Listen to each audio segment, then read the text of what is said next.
Buonasera, buonasera a tutti, benvenuti, grazie alla vostra presenza.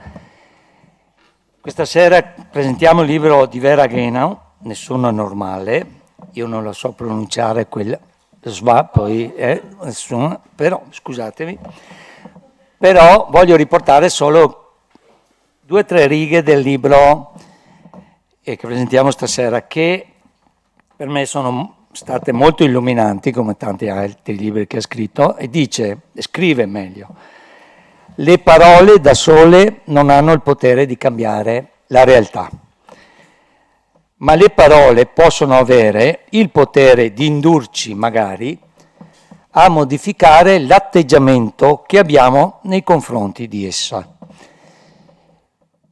Questo è il risultato che noi abbiamo quando leggiamo i libri di Vera Genau. Ci ha insegnato da tempo l'importanza del linguaggio. Di libri ne ha scritti parecchi e questa sera gli ho chiesto quanti fossero, ha detto 17, quindi un bel traguardo, penso. E voglio solo fare un esempio di quanto ho detto. In questo libro Vera Genau tratta del tema della normalità, aggiungendo poi alcune sfaccettature rispetto a chi è ai margini, quindi si dice non è normale. E per affrontare questo tema introduce anche tra i vari argomenti, i vari temi e termini che usa, l'inclusione, l'incluso, in contrapposizione con la esclusione, e lo voglio dire perché qui c'è anche il nostro assessore ai servizi sociali. Io non lo so spiegare bene come fa l'autrice, però un termine che noi usiamo tantissimo, che ci riempiamo la bocca perché è un termine positivo, si dice nel parlare correttamente usiamo questo termine, Vera Genau ci fa vedere come può essere mistificato e come può avere anche delle interpretazioni che vanno a cambiare la prospettiva di come noi vediamo quelli che non sono, tra virgolette, normali. E per esempio introduce un termine che dice che non è neanche suo, ma è la convivenza delle differenze. Provate a pensarci un attimo, convivenza delle differenze cambia completamente la nostra prospettiva. Quindi tanto per capire il potere del linguaggio, ma lei lo sa e lo scrive da parecchio, e poi il linguaggio, la lingua è potere. Quindi grazie a Vera Genau che è venuta a ritrovarci, sociolinguista, ricercatrice, autrice di numerosi libri, esperta anche nel linguaggio del digitale, ma soprattutto faccio un piccolo spot. E autrice di un bellissimo podcast, Amare Parole, che ho scoperto prima qui facendo un sondaggio conosciuto, è arrivato a 122 podcast. Amare Parole è sul Post, assieme a altri bellissimi podcast come Il Globo, Ci vuole una scienza, c'è anche Serra che manda una news. Ecco, lo dico perché sono podcast che durano mezz'ora ma affrontano tantissimi argomenti.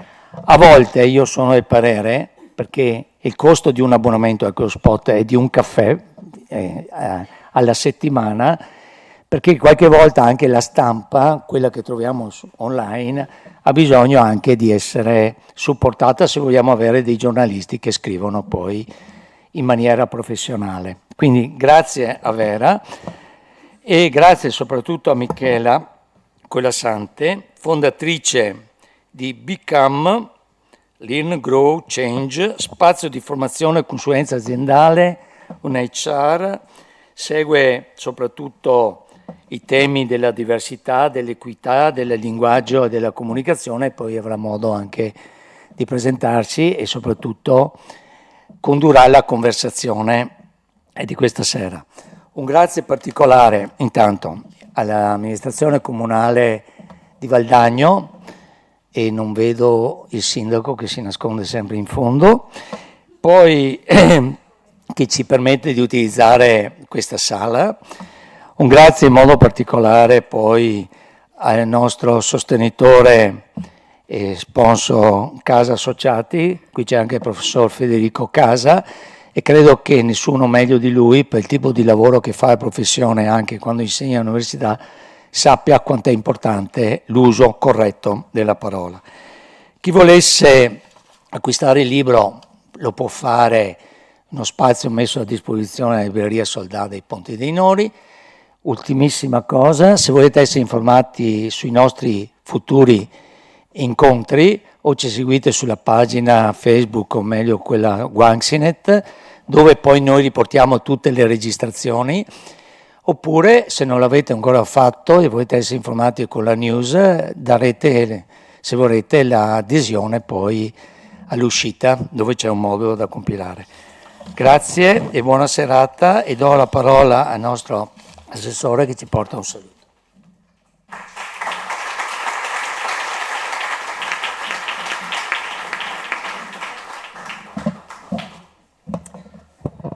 Eccoci.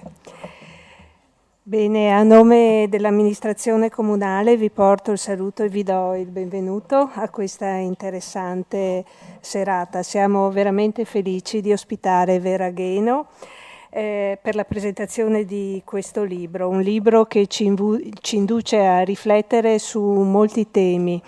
La parola normale, innanzitutto, che può sembrare una parola innocua, ma che può diventare anche uno strumento per distinguere, escludere, giudicare, mentre invece abbiamo un enorme bisogno di valorizzare il pensiero di persone che vedono, pensano, imparano in modo diverso da noi, perché solo così possiamo aprirci a nuove modalità di vedere il mondo e uscire dagli schemi. E accogliere queste differenze non è solo un atto di inclusione, ma è un investimento per il progresso. Ecco, pensando alle persone che nella nostra storia hanno dato il loro contributo uscendo dagli schemi, è facile pensare a numerosi uomini. Pensiamo recentemente ad Albert Einstein, a Nikola Tesla o Alan Turing. Meno facile è pensare a come sarebbe stata la nostra storia se fossimo stati aperti al contributo delle donne che avessero avuto accesso alla cultura e all'istruzione. Ecco quindi che siamo tutti chiamati come comunità ad accogliere le differenze, perché un territorio che vuole crescere deve per forza essere inclusivo, accogliente e capace di dare spazio a tutti. Grazie quindi a Vera Gheno e a Michela Colassante e a Guanxinet per aver organizzato questa serata, e auguro a tutti una buona serata.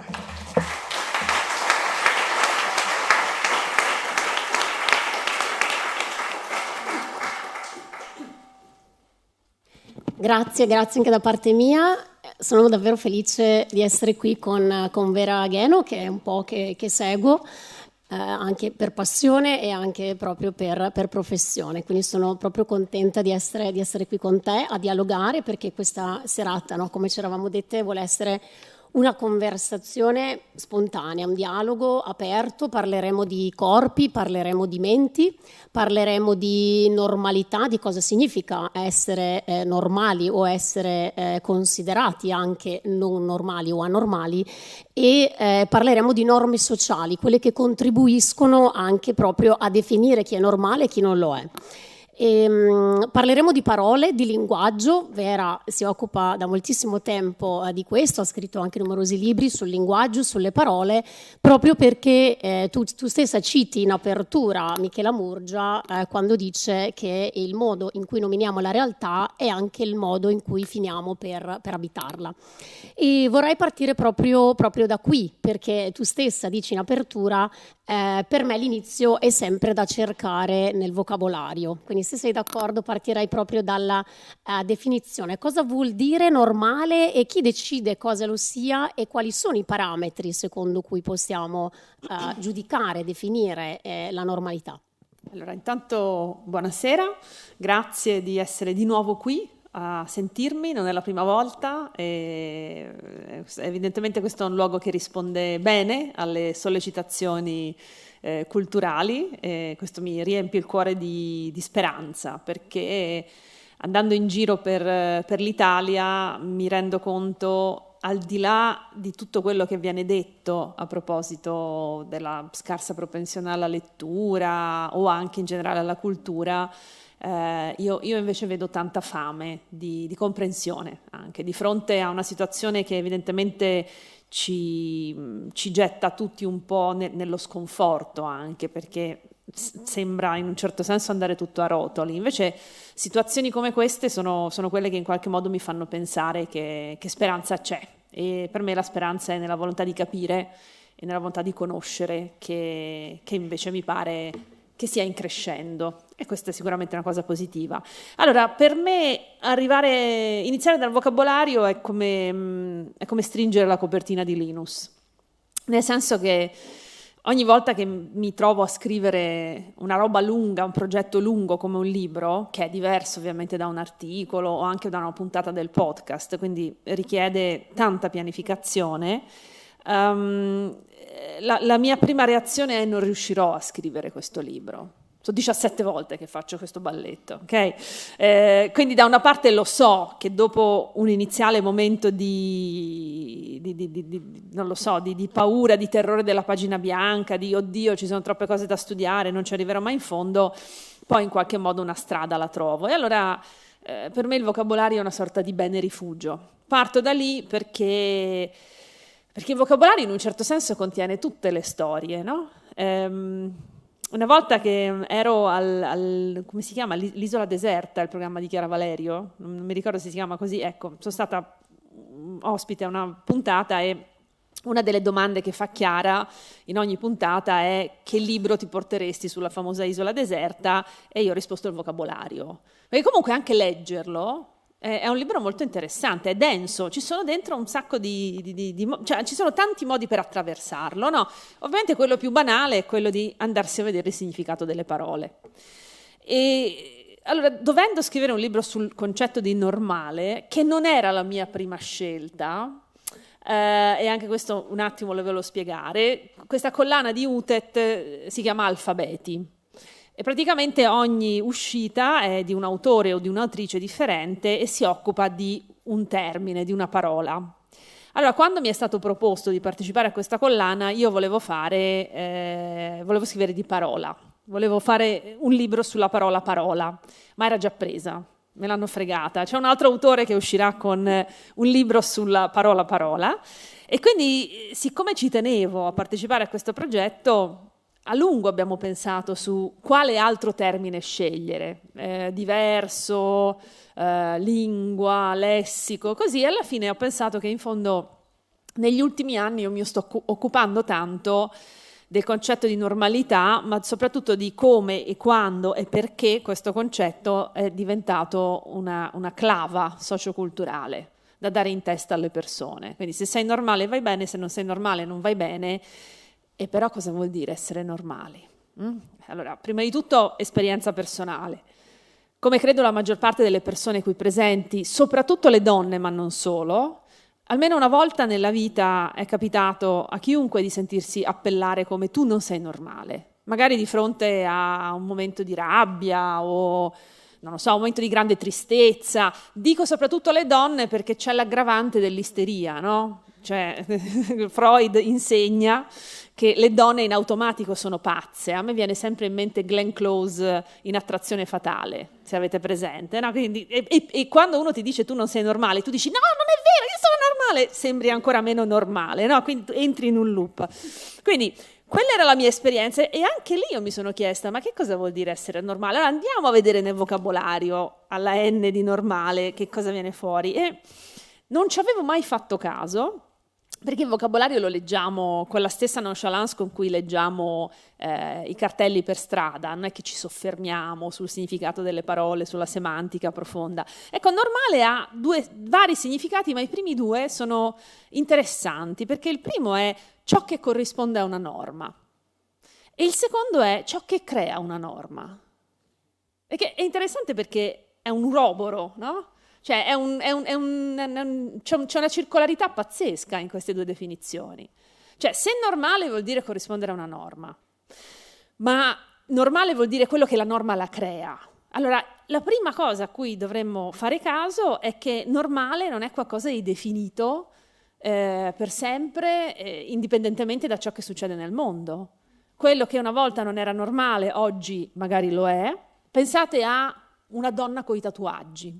Una cosa a caso, che non mi tocca da vicino, no? Però i miei genitori, mio padre del 44 e mia madre del 49, quando io ho iniziato a tatuarmi, la reazione di mio padre è stata si tatuano i galeotti e i marinai, non sei né l'una né l'altra cosa sei sti strafanti, no? Questa è stata la reazione del Papageno, da cui la famosa aria si chiama Papageno, quindi è Papageno. Oggi ci siete arrivati. Grazie, vedo che c'è qualcuno che... Scusate. Allora, ora, se io guardo, soprattutto la mia generazione e quella che oggi, diciamo, è sopra i 30 anni, è quasi impossibile trovare una persona senza tatuaggi, no? Però per dire come si è normalizzato il tatuaggio. Adesso c'è l'inverso, i ragazzi oggi si tatuano meno, ma magari un giorno ci scriverò un libro. Però il punto è... Nel momento in cui ci rendiamo conto che il concetto di normale è mobile, ci dovremmo anche interrogare su come mai allora può venire usato in maniera così discriminatoria. Perché anche oggi ci sono, voglio dire, intere compagini politiche che basano parte del loro messaggio sull'idea che bisogna distinguere normali e diversi. E i diversi non sono solo distanti in orizzontale, cioè io e te siamo differenti ma siamo sullo stesso piano. Di solito in quel giudizio di differenza è implicito anche un giudizio di livello, di valore, e quindi la differenziazione non è solo così ma è anche in giù. Cioè io sono normale, tu sei diverso, non sei solo diverso ma vali quanto me, sei diverso e vali meno di me. E quindi io ho più diritto di te di fare una serie di cose, ad esempio. Potrei fare tantissimi esempi, ma credo che non ce ne sia bisogno. Allora, questo è stato, credo, un ottimo là per il libro. Ve l'ho detto, ogni tanto il vocabolario regala grandissime sorprese, e quindi ho iniziato a ragionare proprio su questa strana e interessante circolarità. Cioè, quando è che una cosa poi diventa...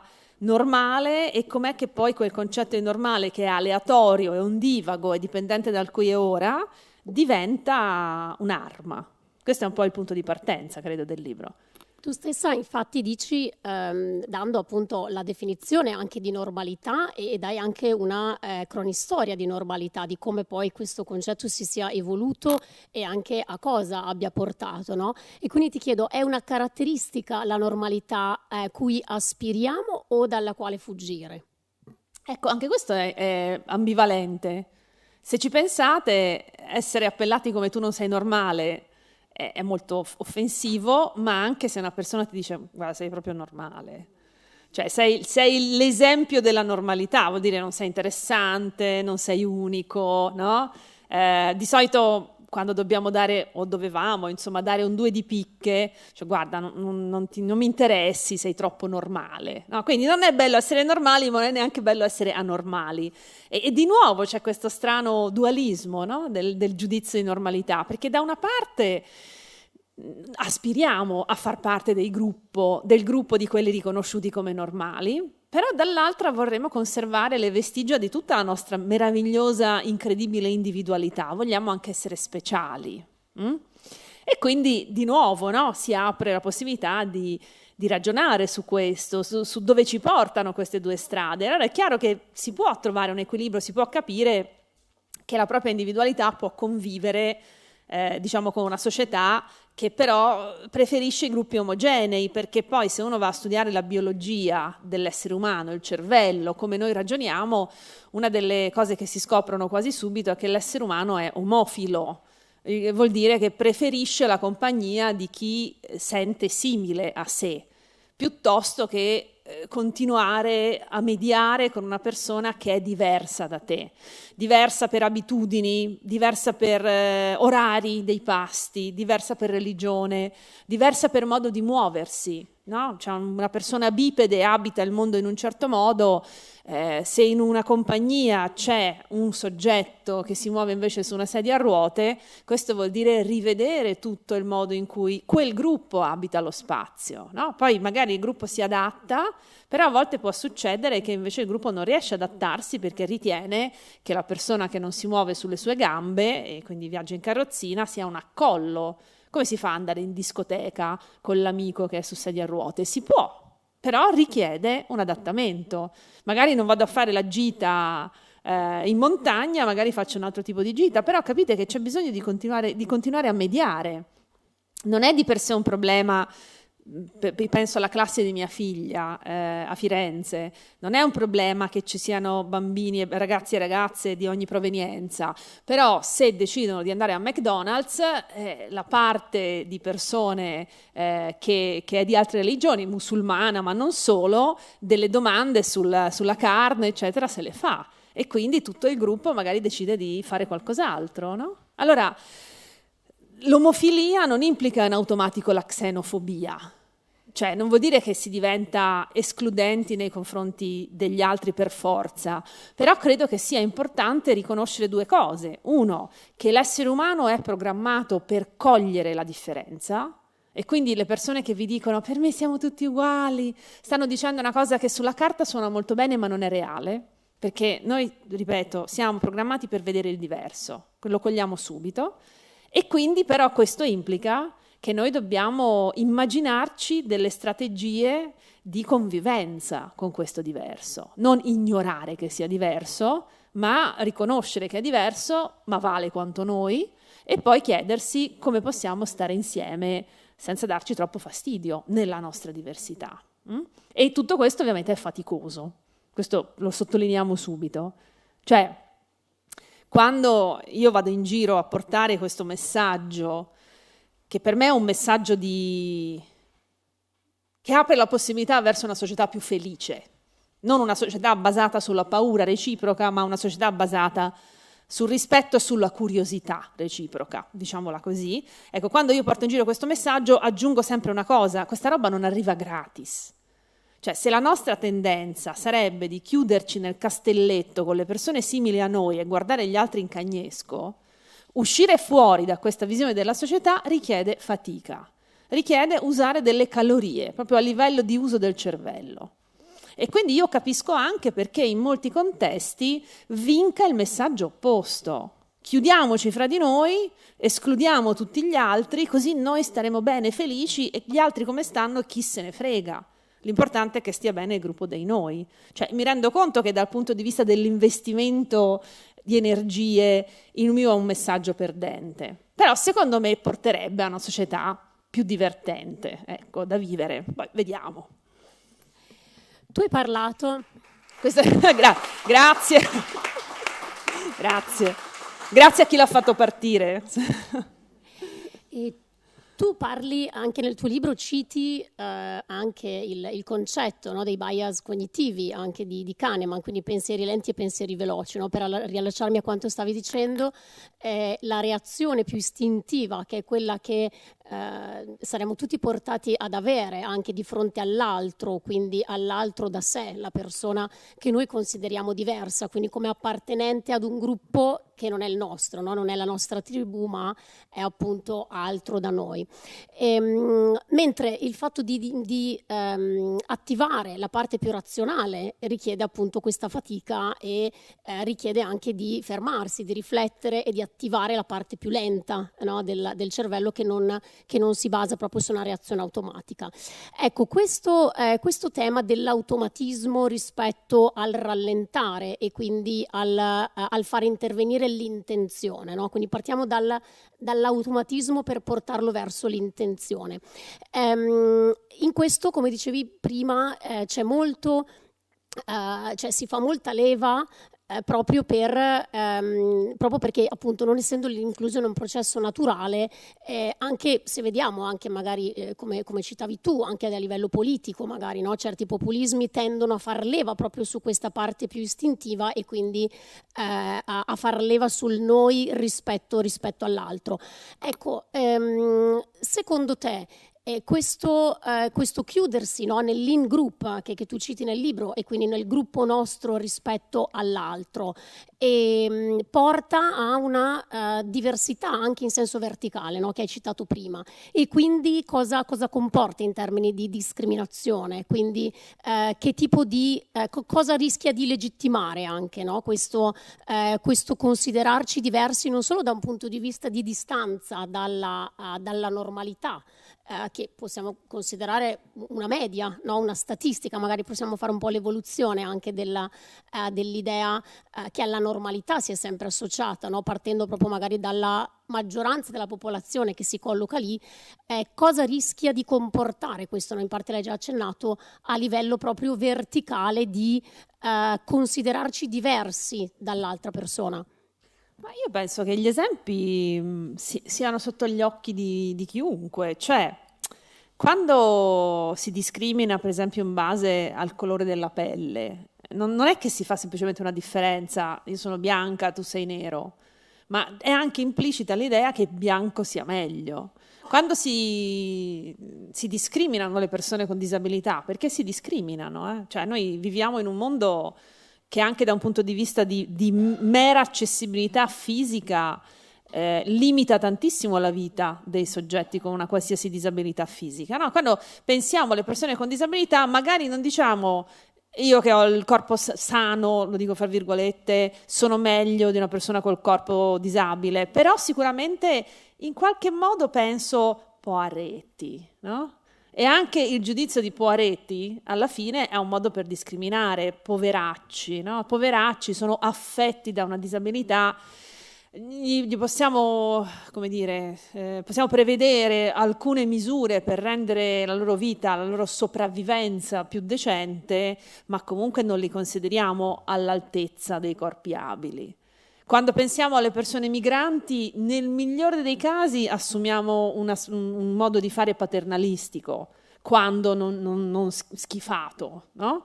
E lo potrei continuare per tanti altri gruppi. Quando ci confrontiamo con la comunità LGBTQIA+, il sotteso è cara grazia che non vi mettiamo in galera perché siete contro natura, no? Figurarsi se ci si può immaginare il matrimonio egalitario. Quindi c'è sempre l'idea che c'è un gruppo di migliori e un gruppo di peggiori. Poi se ci soffermiamo a pensarci un attimo, chi l'ha deciso e perché?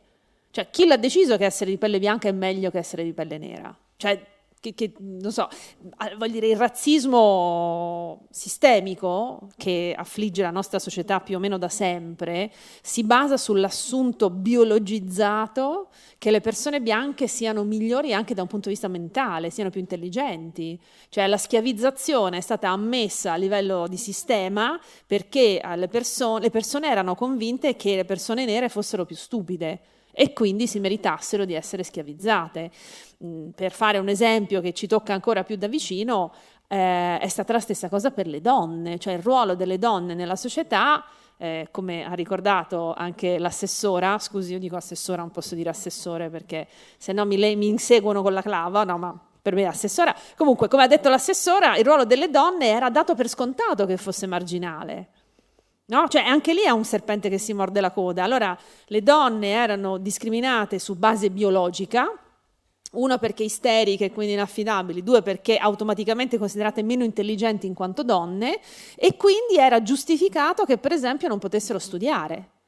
Nella Venezia del 600 c'erano solo due modi per le donne per studiare, o andare in convento o diventare cortigiane oneste, che è la versione deluxe della prostituzione, no? Ma insomma, Veronica Franco ha potuto studiare e poi diventare una grandissima scrittrice e poeta proprio perché era una cortigiana. Le cortigiane, come le geishe, diciamo così, dovevano anche intrattenere i signori ricchi con cui si accompagnavano, no? E quindi potevano studiare. In tempi più recenti è famosa la storia di Marie Curie, che è andata a studiare alla Sorbona, ma non perché ha fatto l'Erasmus, ma perché in Polonia non poteva studiare scienze, non poteva studiare STEM. E quindi è andata... E a proposito di Marie Curie c'è una storia... Ci sono tante storie su Marie Curie, no? Più o meno è la prima scienziata che ci viene in mente se noi pensiamo alle donne della scienza. Lei è Margherita Hack, ma diciamo, no, forse Marie Curie ancora di più. Allora, sapete che Marie Curie ha vinto 2 premi Nobel, il primo per la chimica e il secondo per la fisica. Il primo gliel'hanno dato assieme al marito e insieme a Henri Becquerel, che erano assolutamente collaterali rispetto alle scoperte fatte da lei, ma che una donna da sola vincesse il Nobel per la chimica era inammissibile. E quindi hanno fatto il gruppone, due maschi su Porter e la femmina. Il secondo glielo danno da sola, ma rischia di saltare. E sapete perché rischia di saltare l'assegnazione del Nobel a Marie Curie per la fisica? Perché un paio di anni prima era morto suo marito, Pierre Curie, in un incidente, anzi era lui Curie, lei è Sklodowska, ma insomma anche lei usava il nome da sposata, e dopo la signora a un certo punto si innamora di un collega separato, un altro fisico, insomma non mi ricordo mai come si chiama. E il fatto che questo signore fosse separato ma non divorziato, probabilmente in un paese in cui non poteva divorziare peraltro, fa sì che a un certo punto una gola profonda decide di chiamare il comitato del Nobel e di fare la soffiata. Signori, non bisogna dare il Nobel a Marie Curie perché si accompagna a un uomo sposato, e quindi è una sfasciafamiglie, una fedifraga e così via. E questi simpaticoni del premio Nobel non è che mandano a quel paese la gola profonda, prendono sul serio la segnalazione, chiamano Marie Curie e dicono signora Curie, forse è il caso che lei rinunci a questo Nobel. E lei casca dal pelo e dice scusate perché? Perché ci hanno detto che lei si accompagna a un uomo sposato. E lei giustamente ha detto ma questi non sono fatti vostri, cioè il Nobel non me lo date per meriti matrimoniali, me lo date perché ho fatto queste scoperte qua, quindi tenetevi la vostra relazione, io mi prendo il Nobel. Però capite, quando si parla di discriminazioni poi vengono fuori queste microstorie che a ripensarci ci fanno ribollire il sangue, ma anche la nostra contemporaneità è piena di questa roba. Allora che cosa succede se la differenza diventa anche una differenza discriminante verso il basso? Diventa che per esempio chi è sopra decide per conto di chi è sotto, e questo è anche, probabilmente sto spoilerando una tua domanda, è anche il limite di quella che noi oggi chiamiamo inclusione. Cioè inclusione continua a pensare, a ribadire che c'è un gruppo di normali che fa un gesto dall'alto verso i diversi. Ti concedo qualcosa, però ti dico io cosa ti concedo. Non sei tu che mi puoi dire cosa vuoi, come vuoi far parte della società. Lo decido io dall'alto. Ed è per questo che, come è stato ricordato in apertura, io preferisco immaginarmi una società non inclusiva ma di convivenza delle differenze. Cioè in cui non si nega l'esistenza delle differenze, perché le differenze ci sono. Però ci sediamo attorno a un tavolo e decidiamo insieme come riuscire a convivere. Come bisognerebbe fare peraltro nelle coppie, cioè voglio dire, nelle relazioni, non è uno che sceglie per tutti, o una, a seconda dei casi, ma bisognerebbe scendere a patti e a compromessi, cosa che peraltro è molto molto difficile, credo lo sappiate dalle vostre vite individuali anche. Non dico che sia facile, di nuovo. Ci stai dicendo, appunto con gli esempi che hai fatto anche verso una discriminazione, in questo caso di genere, che la società normale è patriarcale? Vabbè, la risposta breve è sì. Che ne dica lo stasera più volte citato a cena Massimo Cacciari, che dice che il patriarcato non esiste più. Beh, dipende da dove la guardi, perché se io guardo la giurisprudenza, è vero, cioè una differenziazione di genere non è ammessa, no? Le leggi valgono uguali per uomini, donne e qualsiasi altro genere, però poi sulla carta non ditemi che non sopravvivono dei lacerti, dei brandelli di patriarcato, un po' in ogni contesto. Vi faccio un esempio che tocca a me molto da vicino. Io faccio 50 anni fra 2 settimane, quindi non sono esattamente di primo pelo, sono anche 30 anni che lavoro. Nella mia vita, come è stato già ricordato, ho scritto 17 libri e ho scritto 200 articoli, non lo so, insomma, fra quelli scientifici, quelli di giornale e così via. A me capita con una frequenza terrificantemente alta di dover sventolare il curriculum. Cioè, ma chi è questa? Ma chi è questa e che cosa dice? Ecco, rispetto a persone anche a me molto vicine, che si occupano magari di argomenti altrettanto discussi, cioè altrettanto caldi come quelli di cui mi occupo io da donna subisco questo esame del curriculum molto molto molto più spesso che non i miei simili di sesso maschile. Un paio di settimane fa ho condiviso un articolo di giornale, era in seguito al Festival Letteratura di Mantova. Una studiosa molto brava, in questo momento non mi ricordo il nome, ma ho una certa età, come dicevo prima, comunque è una neurobiologa e ha fatto una serie di studi sul cervello umano, arrivando alla conclusione che a livello di cervello, il cervello maschile e il cervello femminile sono indistinguibili. Ok? Quindi non c'è una predisposizione biologica alla cura o alla matematica, cioè il cervello maschile e il cervello femminile, se tu li togli dalle due calotte craniche e li analizzi, non hai modo di renderti conto se è un cervello maschile o un cervello femminile, non funzionano in maniera diversa, sono uguali. Questo non vuol dire che uomini e donne siano uguali, ma che le potenzialità, cioè che la differenza che poi si costruisce nell'essere maschi e femmine o altro è più dovuta alla cultura che non alla natura, no? In inglese si dice nature e nurture, cioè natura e cultura. Allora, ho condiviso questa cosa consapevole che fosse un articolo di giornale che parlava di un testo divulgativo presentato a Mantova. La quantità di persone che sotto scrivevano: ma chi è questa? Ma ha scritto qualcos'altro? Ma avete controllato i suoi studi? Ma perché si fregia del titolo di neurobiologa? Forse perché lo è? Non lo so, cioè così. E a un certo punto ho detto ok, andiamo a vedere, sono andata online e ovviamente quasi subito si trova l'elenco degli articoli scientifici che questa persona ha scritto e l'ho messo lì. Però questa cosa di dubbi, c'è una persona che dice una cosa con cui non sei d'accordo e se è una donna la prima cosa che fai non è andare a vedere che studi ha fatto, che competenze ha per dire quello che sta dicendo, ma è presumere che sia una cialtrona. Ecco, questo per me è uno dei micro esempi di patriarcato quotidiano. Ne volete un altro? Lo tiro fuori spesso con i studenti e studentesse quando vado nelle scuole, perché ovviamente a 16 anni magari non hai questa percezione di società patriarcale. E poi chiedo alle ragazze, quando voi uscite la sera, a 16 anni si inizia a uscire la sera, prendete delle precauzioni? Tipo, non lo so, fate caso a come vi vestite? Vi organizzate fra amiche perché nessuna torni a casa da sola? Se tornate in taxi, chiedete al tassista di aspettare che siate entrate nel portone di casa. Magari quelle che sono più spaventate vanno in giro con le chiavi nel pugno, no? Per fare gli ultimi 100 metri prima di arrivare a casa. Evitate sistematicamente le vie dove sapete che ci sono dei locali, dove c'è gente che fa casino. E le ragazzine di 16 anni che dicono, ma certo, questo lo sappiamo già adesso a 16 anni. Allora poi mi giro verso i ragazzi e voi?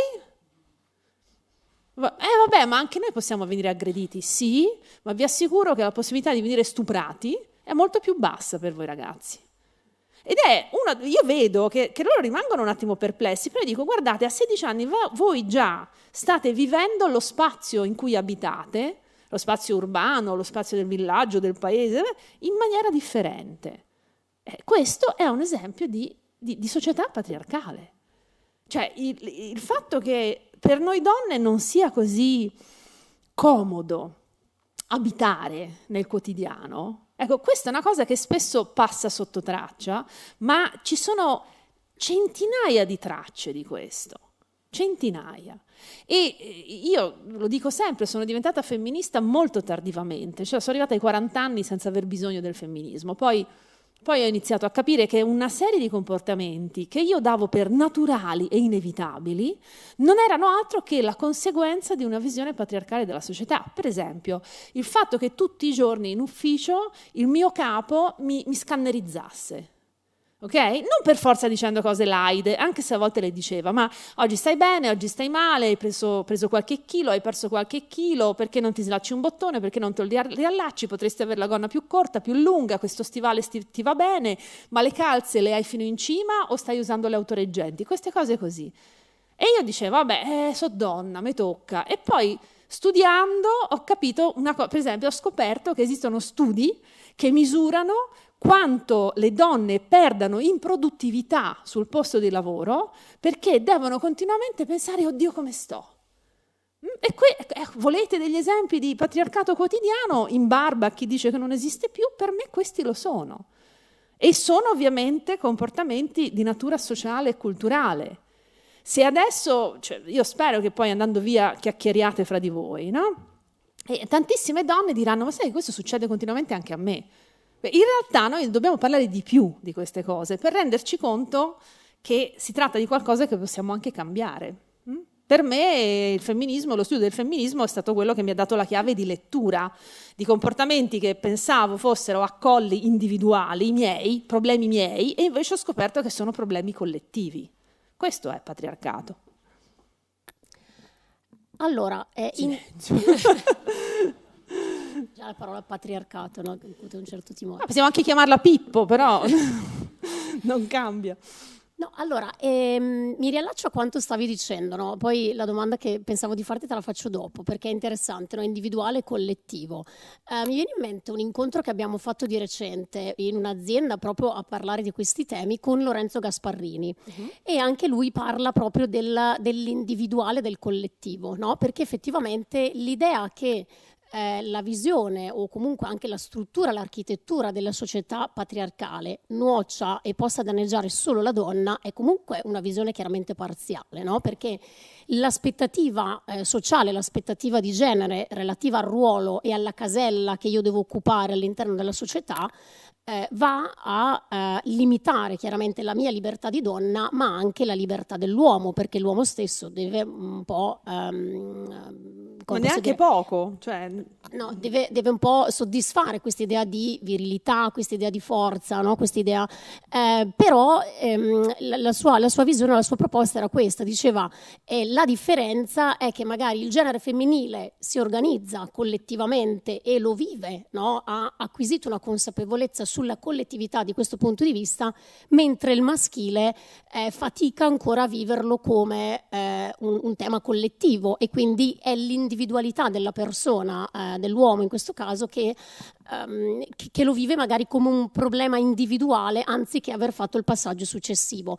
Che tipo di danno può portare secondo te all'uomo, agli uomini in generale, e quali possono essere delle... Anzi, è un domandone questo. Allora, il prossimo libro, cioè questo è il tema del prossimo... No, scherzo.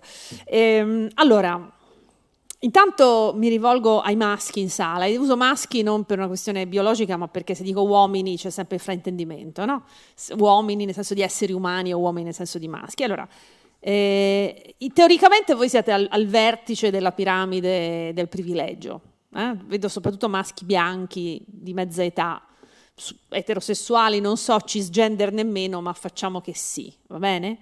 Se vi chiedessi così a bruciapelo se siete felici, credo che la maggior parte di voi inizierebbe a tirar fuori il cahier de doléances, no? Sì, però questo.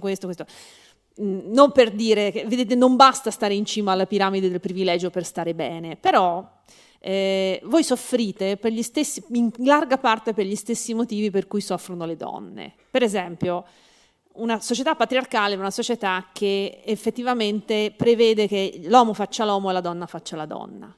Che cosa vuol dire fare l'uomo? Vuol dire tutta una serie di cose, non mostrare mai la pancia, no? Cioè nel senso essere sempre forti, virili, non avere dubbi, essere molto sicuri di sé, ovviamente avere un lavoro di successo, guadagnare tanti soldi, se no siete dei falliti.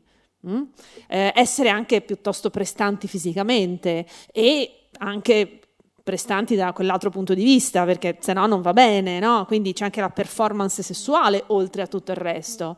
Non dovete piangere, vi dovete vestire in un certo modo per avere autorevolezza, cioè se qualcuno di voi avesse voglia di mettersi una camicia rosa con i falpalà, sarebbe guardato, non sarebbe più tanto maschio, sarebbe guardato un po'... O siete artisti o non siete abbastanza virili, no? Il rosa non si mette. Ecco, cioè, se ci pensate, quello che sto dipingendo è un quadro abbastanza fosco dell'essere maschi. Cioè, questa performatività maschile è un accollo anche per voi. Magari fra di voi ci sono persone che vorrebbero fare la maglia o cantare in falsetto, o mettersi lo smalto, perché no? Cioè io conosco un sacco di uomini, perché ovviamente giro in giri strani, che si mettono lo smalto, no? Però a me non fa più né caldo né freddo. Allora, la seconda cosa che vi chiedo di pensare è quali sono stati crescendo i vostri esempi maschili, le vostre figure di riferimento. Non ci sono tanti eroi che si discostano dall'eroe maschile tradizionale. Il principe azzurro, Ken, no? Rambo, a seconda, no? Magari a qualcuno di voi aveva in mente qualcosa di più, non so, qualche poeta maledetto, o così, però in generale uno si rifà a quello che ha davanti agli occhi, al padre e al nonno, no? Alle generazioni precedenti, e quindi insomma in fondo anche voi avete avuto modo di attingere a un numero abbastanza ristretto di maschi esemplari a cui rifarvi. Allora, anche essere maschi è angosciante, ma non è colpa delle donne, è colpa neanche vostra, cioè è colpa di un sistema che pretende che anche voi siate fatti in un certo modo.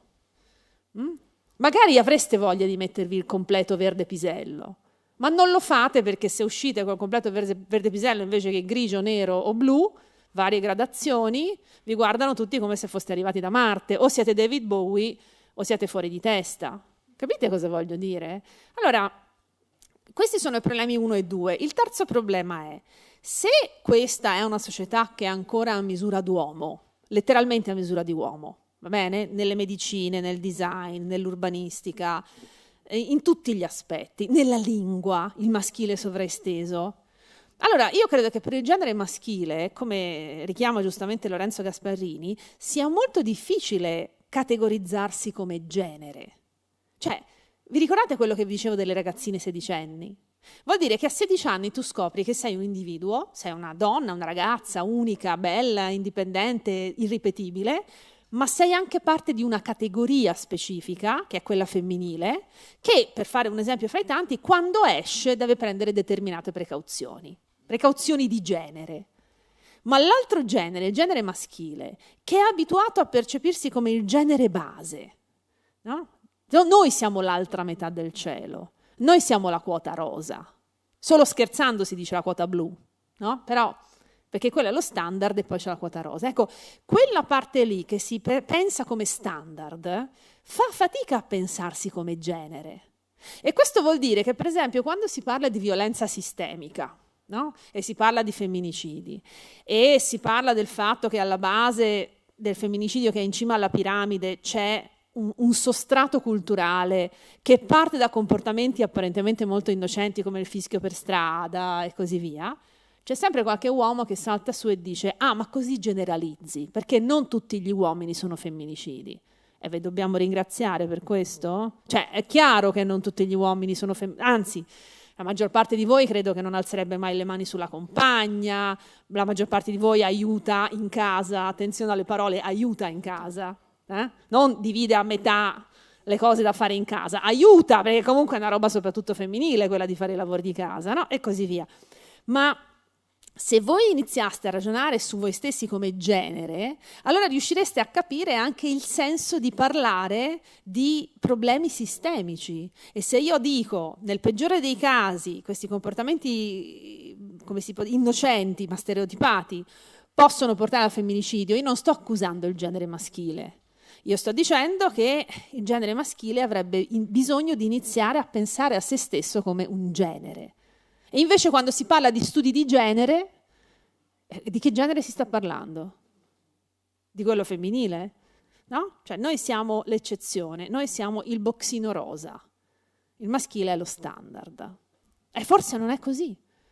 Forse il maschile è standard per questioni storiche, culturali, ma non perché c'è una specie di investitura divina per cui il maschile è lo standard. E io non sono affatto misandrica, cioè io da donna eterosessuale quale sono, io amo molto il mondo maschile. Quindi non lo dico con cattiveria, lo dico come incitamento. Pensate a quanto sarebbe più interessante anche la vostra vita se non ci fossero certi paletti che ci siamo poi autoimposti noi come donne e voi come uomini. Cioè, comunque è un messaggio di speranza, ecco, volevo dire, non è un messaggio di voi brutti uomini, no, il contrario. Allora, fisicamente e psicologicamente la società è costruita, no? Tu dici questo, è costruita attorno all'uomo cosiddetto normale. Però raramente la diversità, intesa proprio come varietà della biologia umana, entra a far parte del processo di progettazione, no? Come dicevi prima, se pensiamo anche all'urbanistica, a come sono progettate e disegnate le nostre città, ma anche alla medicina di genere, quindi il riferimento standard è sempre quella, la parte diciamo dell'uomo cosiddetto normale, quindi quello che meno si discosta, no? Quello che rappresenta un po' la maggioranza della popolazione e quello che non è considerato ai margini, quindi quello che non è considerato un errore. Ecco, diciamo fisicamente e psicologicamente, tu quindi parli di corpi e anche di menti, ci fai alcuni esempi di come la conformità o la non conformità dei corpi e la conformità o la non conformità delle menti si traduce poi in una mancanza di progettazione anche da quel punto di vista? Ma quella dei corpi in un certo senso è più visibile, più evidente. Non so quante volte voi prendiate il treno. Io ho la carta Freccia Club Platino, per dirvi. Faccio non so quante migliaia e migliaia di chilometri al mese, quindi ormai cioè, in tutte le sale, in tutti i Freccia Club d'Italia mi aspettano col tappeto. Signora, entri, no? Così, con la fanfara. E quindi ecco, ho una certa esperienza di treni a alta velocità, perché mi muovo soprattutto sulla direttrice Torino-Napoli, diciamo così, con puntate a Venezia, che però è già più complicato. Come sono fatte le carrozze del Frecciarossa, ma anche di Italo, mettiamoli alla pari, perché poi il design sono fichissime, cioè belle, affusolate, no? E scomodissime, per un sacco di categorie. Allora, chi ha progettato entrambi i treni aveva in mente il manager vitruviano, cioè l'uomo vitruviano incrociato col manager, cioè 1,80 m per 75 kg con la valigetta 24 ore. Non sono ammessi alti, bassi, grassi, donne, passeggini, persone con disabilità. Tutto questo non è ammesso sul Frecciarossa, o meglio è ammesso, ma è ammesso come un accollo, tanto per tornare a questa parola cara, zero calcare. Cioè il Frecciarossa che fa Bolzano-Sibari, c'è Bolzano-Sibari, vi giuro che c'è Bolzano-Sibari, che cioè, vorrei farlo da parte a parte perché è interessante, proprio dalle Alpi alle piramidi, dal Manzanarre al Reno. Cheat. Allora, una persona che va da Bolzano a Sibari, io penso che sia difficile che vada con la 24 ore, no? Cioè, magari è uno studente che torna giù, oppure è una persona che va a farsi curare, no? A Milano, e quindi magari ha dei valigioni. Ecco, sul Frecciarossa tu non devi avere i valigioni, perché una volta che si sono riempite quelle che su Italo chiamano le bagagliere di vestibolo, che io trovo un termine meraviglioso, rimangono solo le cappelliere, dove non dovete mettere i vostri cappelli a falda larga, ma le vostre borse se siete l'incredibile Hulk. Perché se avete una borsa mediamente pesante, col cavolo che la mettete in alto, c'è bisogno che si muovi mezzo vagone per aiutarvi. Se siete in sedia a ruote, cara grazia che ci sono 2 posti su tutto il Frecciarossa, su tutto l'Italo, per la vostra sedia a ruote. Se siete una mamma con un passeggino, attaccate. O avete la fortuna o l'acume di pensarci in tempo e quindi prendere il posto, sapete quello che c'è il simbolino del cane accanto, perché è anche fatto per portare il cane, o il passeggino, siamo lì, no? La stessa cosa. Ma se no siete lì con sto trabiccolo, il bambino, è tutto un gran casino. Allora, avete mai pensato di protestare per questo? No, perché è normale, no? Frecciarossa è fatto così. Poi andate all'estero. Quest'estate ero in Giappone, abbiamo preso tanti Shinkansen, no? Che sono gli alta velocità locali, e cavolo, ogni carrozza è pensata per tutta questa utenza. Cioè ogni carrozza ha i posti per le sedie a ruote, il posto per il passeggino, i posti per i bagagli, i posti per tutto quello che volete voi. Si può fare. E appena uno mette fuori la testa da quello a cui è abituato a pensare tutti i giorni, si rende conto che questi micro fastidi quotidiani che noi diamo per scontati, ineluttabili, no? Inevitabili, in realtà sono evitabilissimi. Cos'è mancato? È mancata un'attenzione alla varietà umana in fase di progettazione. E perché è mancata? Perché di solito nella stanza in cui si progetta la varietà non c'è, non ci si è pensato. Vogliamo parlare di una neuroatipicità? Ognuno di voi conosce almeno una persona o autistica o neurodivergente, perché anzi la maggior parte di noi, guardando bene, no, come diceva Basaglia, da vicino nessuno è normale, ovviamente è l'ispirazione del titolo del libro. Sempre le carrozze dei famosi Frecciarossa hanno quei faretti che sono tipo da interrogatorio del KGB, no? E c'è perfino il Frecciarossa notturno adesso, non so se qualcuno di voi l'ha mai preso. C'è il Milano-Reggio Calabria, che viaggia di notte senza cuccette, quindi siete a sedere. Non so se lì abbassano le luci, perché tutti i pezzi che ho fatto io c'hai ste luci più o meno di questa intensità addosso. Ecco, pensate a una persona autistica che facilmente viene iperstimolata da una luce forte. Rimane un'unica possibilità, la carrozza cinema, che non usa più nessuno, di Italo, che ha le luci più basse. Però anche lì abbiamo bisogno delle luci sparate, oppure si potrebbe fare qualcosa di un po' più attento a tutte le persone a cui magari la luce forte dà fastidio. E l'ultimo caso, e poi mi cheto, la piaga degli ultimi 10 anni in qualsiasi ufficio è l'open space.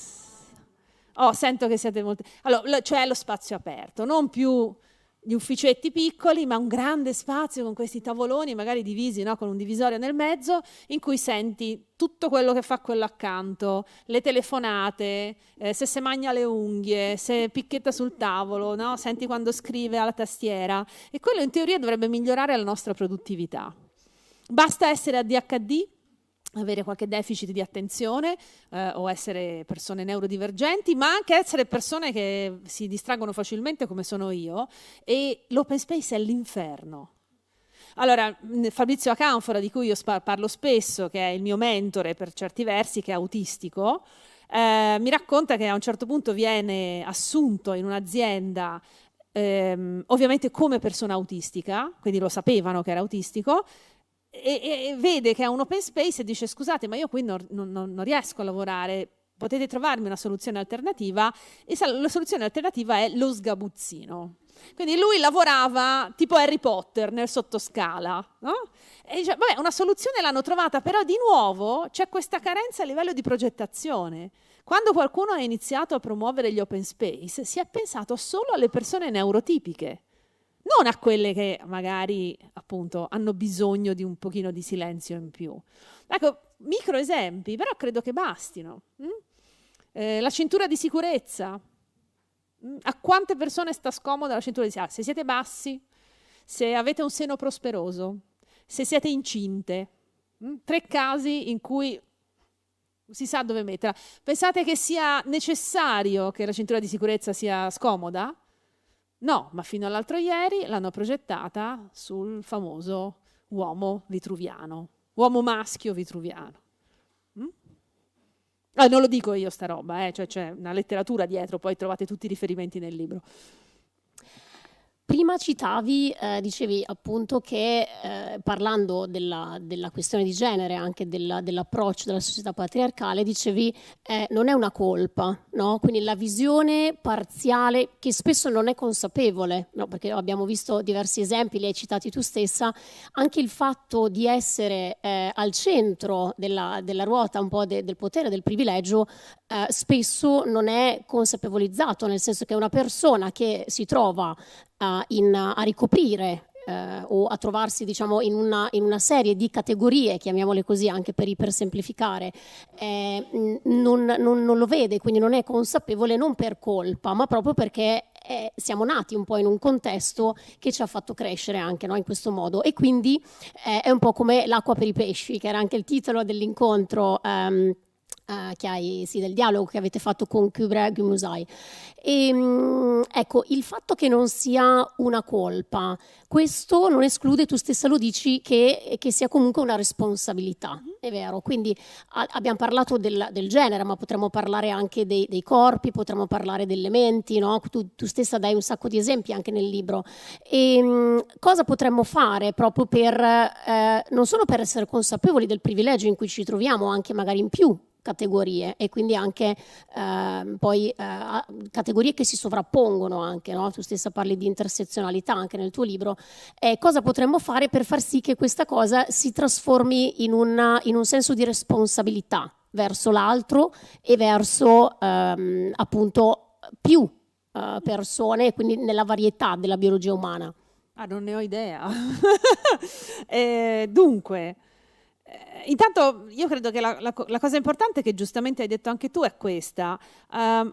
Qui dentro ognuna di noi ha dei privilegi e ognuna di noi probabilmente ha anche degli svantaggi. Ha le due cose insieme. Cioè, per esempio, io viaggiando tanto per il mondo ho capito piuttosto presto di avere un privilegio preciso che è quello della pelle bianca. Cioè, a me, a qualsiasi frontiera non mi fermano mai. Potrei essere un corriere della droga, credo, probabilmente sarebbe vantaggioso, ma così non è. Non mi fermano mai, mentre per esempio il mio ex marito, il papà di mia figlia, è calabrese. E è di quelli un po' scuretti. Quando viaggiavamo a ridosso dell'11 settembre, dopo l'attentato alle Torri Gemelle, a tutti i cavolo di punti di frontiera dell'universo mondo, lui lo fermavano e praticamente lo spogliavano. Va bene? Cioè proprio gli facevano l'analisi approfondita. Semplicemente per il fatto che, avendo la pelle scura, avendo questi tratti medio orientali, andava nella categoria, davanti a operatori umani per pregiudizi stereotipati degli esseri umani, ma davanti all'occhio della telecamera perché, come ben sapete, gli algoritmi, insomma i programmi riproducono e amplificano i pregiudizi umani e quindi siamo da capo, no? Allora, io ho il privilegio di essere di pelle bianca, ho anche il privilegio di avere un corpo tutto sommato conforme alle aspettative sociali, tranne per una cosa. Per la mia generazione, io sono del 75 e sono alta e so che altezza, mezza bellezza, però io per tutta l'adolescenza ho avuto la maledizione di Tutankhamon dei pantaloni corti, no? Acqua alta Venezia, cioè non riuscivo, e poi sì che negli anni 90 andava, no? il pantalone strascinato a terra, erano i tempi del grunge, se vi ricordate, e io non riuscivo a trovare dei jeans che strascicassero in terra perché avevo quei 10 centimetri di gamba che mi fregavano. Lo so che è uno svantaggio assolutamente così che fa ridere, però per me è stato causa di disagio quando ero ragazzina non trovare i pantaloni abbastanza lunghi. Allora noi siamo degli incroci di caratteristiche e possiamo essere molto privilegiati da qualche punto di vista e subire qualche discriminazione da qualche altro punto di vista, per l'età, per la taglia, per il modo di pensare, per il colore della pelle, per l'orientamento sessuo-affettivo, per la povertà. Mi dimentico sempre di citarla esplicitamente, ma siccome questa è una società nella quale galoppa forte il capitalismo, la povertà è disdicevole. Bisogna essere ricchi, bisogna essere abbienti, perché sennò si viene guardati come degli sfigati. Termine peraltro patriarcale, perché sfigato vuol dire privo di... No, c'erano dei bambini, non volevo essere troppo esplicita, però chi è che ha deciso che essere privo di possibilità di arrivare a quella cosa lì è segno di essere secondari? Non certo una donna, no? Questo è un giudizio maschile.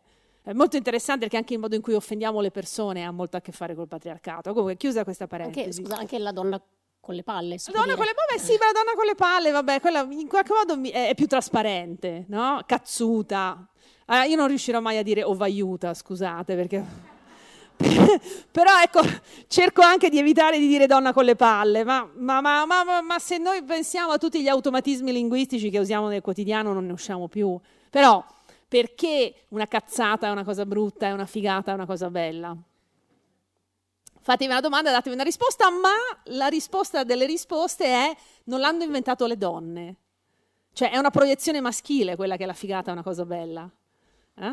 Cioè, giuro, ci sono studi che lo dimostrano. Comunque, detto tutto questo, io non so come fare a cambiare le cose, però nel momento in cui io ho capito di avere dei privilegi per cui io non ho mosso un dito, io un pochino di imbarazzo l'ho provato. Cioè, di dire, ma perché? Cioè, in questo momento, no, oggi, 22 settembre, giornata di sciopero generale per il genocidio a Gaza, il fatto che noi siamo qui a parlare beatamente in questa bella sala e qualche migliaio di chilometri più in là la gente crepa sotto le bombe. E il nostro è un privilegio per cui noi non abbiamo fatto nulla. È il caso che ci ha fatto nascere qui o crescere qui invece che a Gaza o a Kiev. Cioè in questo momento i posti dove non è il caso di nascere sono molti. Allora, nel momento in cui uno si rende conto di avere un privilegio gratuito, perché non se l'è guadagnato, è il caso che ci ha fatto nascere qui, voi non sentite quel friccicorino, quel desiderio di fare qualcosa perché questo privilegio diventi un diritto di tutte le persone? Può essere utopica la mia visione, però io non riesco a dire ma chi se ne frega dei Gazawi? Io sto bene qui, c'ho il culo al caldo, come si dice a Firenze, che me frega a me? Ecco, io quella cosa non riesco a farla. Allora, non chiedo a tutte le persone di diventare altruiste, ma vi faccio notare una cosa: se il concetto di normale è un concetto mobile, allora noi domani potremmo essere diversi, no? Chiunque giustifichi una discriminazione basata sulla distanza da un'idea di normalità non si rende conto che alla lunga potrebbe darsi la zappa sui piedi, perché oggi noi siamo normali e domani non lo siamo più, perché qualcuno l'ha deciso. E anche qui vi faccio un esempio, poi mi chiedo. Voi sapete che c'è stata questa cosa, il dato interessante che Trump è stato votato da tanti latinos e tante latinas, latinoamericani. E molti analisti hanno detto ma com'è possibile, perché Trump è contrario all'immigrazione e questi sono ex migranti, no? Sono immigrati, e questi immigrati si sentono meno migranti di quelle che arrivano adesso, anche se sono esposti esattamente agli stessi rischi. E infatti quello che sta succedendo adesso negli Stati Uniti lo sta dimostrando. Tra i latinos e le latinas che hanno votato Trump, adesso ci sono tanti che si sono visti la famiglia smembrata perché è arrivata ICE, no? Cioè questa polizia, questa Gestapo americana, per deportarli. E ci sono delle interviste molto interessanti in cui queste persone dicono: a me mi hanno portato via il marito, ma io ho votato Trump perché volevo che deportasse i membri dei cartelli della droga e i gangster. Mai avrei pensato che venissero a prendere mio marito, che è vero che tanti anni fa è immigrato, ma è uno che lavora tranquillamente, insomma, che non è un gangster. Loro pensavano di essere al sicuro, perché la fregatura del concetto di normalità è che tante persone lo vivono anche come un'aspirazione. Io voglio far parte di quel gruppo di cui stanno parlando, di quel gruppo dei noi, e non mi rendo conto invece che il limite, il confine fra chi è dentro e chi è fuori è mobile. Oggi noi ci identifichiamo con i noi, bianchi, eterosessuali, persone per bene, e domani qualcuno decide di cambiare le regole del gioco ed ecco che improvvisamente quelli discriminati diventiamo noi. Allora, se non altro per questa forma di egoismo, io propongo di andare verso una società in cui non si discriminano i diversi, perché alla fine siamo tutte e tutti diversi. Grazie. Grazie.